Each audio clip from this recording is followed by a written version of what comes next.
पहला काम है नागरिक को सुरक्षा देने का। जो सरकार सुरक्षा नहीं दे सकती, न्याय नहीं दे सकती, वो सरकार जनता की नहीं हो सकती। और आप जानते हैं, आप भी तो एक पिलर हैं डेमोक्रेसी, आप पे कितना दबाव है।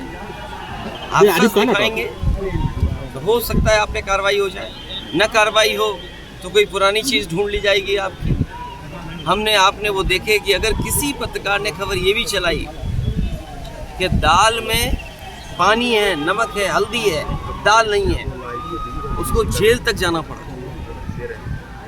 तो ऐसी सरकार जिसपे हम सब यही कहते हैं कि डेमोक्रेसी में न्याय मांगना, न्याय दिलाना, ये सरकार की जिम्मेदारी है कि न्याय मिले लोगों को। कम से कम सरकार के प्रति भावना बढ़े, भरोसा बढ़े। और सोचिए आप, इंस्टीट्यूशंस खत्म हो रही हैं, हम किस पे भरोसा करें? हम पुलिस से शिकायत करें, पुलिस न्याय नहीं दे रही है। हम किसी अधिकारी से बात करें, अधिकारी न्याय जनता को नहीं दे रहे।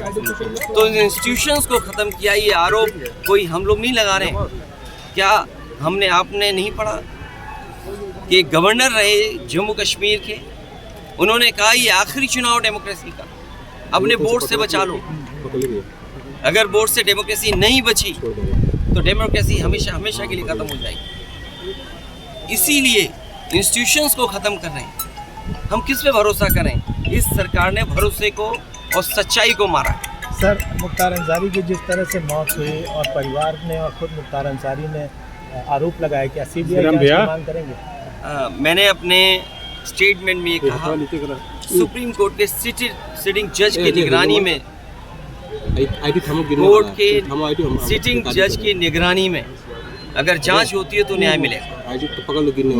और जो न्यायिक जांच होगी उस पर भरोसा है? मुझे सरकार पे भरोसा नहीं है कि सरकार न्याय दिला पाएगी या सच्चाई सामने आएगी। लोग जानते हैं कि सच्चाई क्या है। सर, बांदा की जेल, और जेल में पहले भी कहा गया, जो व्यक्ति वर्षों से जेल में था, आखिरकार उसे क्यों लगा कि मेरी जान को खतरा है? सरकार क्या दिखाना चाहती है? तो कम से कम सरकार को न्याय दिलाना चाहिए और देश की जनता सच जाने।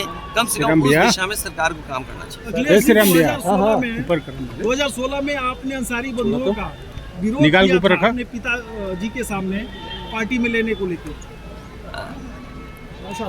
राजनीति हमेशा वर्तमान परिस्थितियों पे होती है। सर, पॉलिटिकल सवाल, आपके ऊपर आरोप लग रहा है कि 9 टिकट बदले गए और अभी भी बहुत सारे लोग भैया हमारे टिकट बदले गए। मैं आपसे पूछता हूँ, क्या कैसरगंज लोकसभा का प्रत्याशी कौन होगा? क्या बीजेपी बताएगी? और आपको तो खबर ये चलानी चाहिए कि बीजेपी के जहाँ जहाँ प्रत्याशी जा रहे हैं उनका कितना जनता विरोध कर रही है।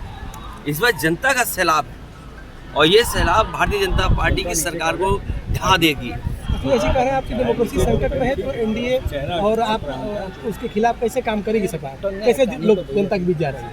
लगातार जा रहे हैं और जनता ने जो मन बना लिया है, इस बार भारतीय जनता पार्टी का सफाया होना है। अखिलेश जी, ओम प्रकाश राजभर का कहना है कि अखिलेश खुद पीडीओ को लेकर कंफ्यूज है। बात इधर उधर मत करो, आपसे बेहतर उनको कौन जानता है। आप बहुत करीब के हैं, बहुत करीबी बातें जानते होंगे आप। अखिलेश जी, मुख्तार अंसारी की बहू निकहत से मुलाकात हुई? मैं ये बात परिवार के सभी सदस्यों से, मेरी ज़्यादातर लोगों से मुलाकात। अफशान अंसारी फरार चल रहे हैं, मैं केवल आपके माध्यम से यही कह सकता हूँ कि वो फैसले हों जिससे डेमोक्रेसी पर और न्याय देने वाली इंस्टीट्यूशन पर भरोसा हो। मैं प्रेस का धन्यवाद देता हूँ।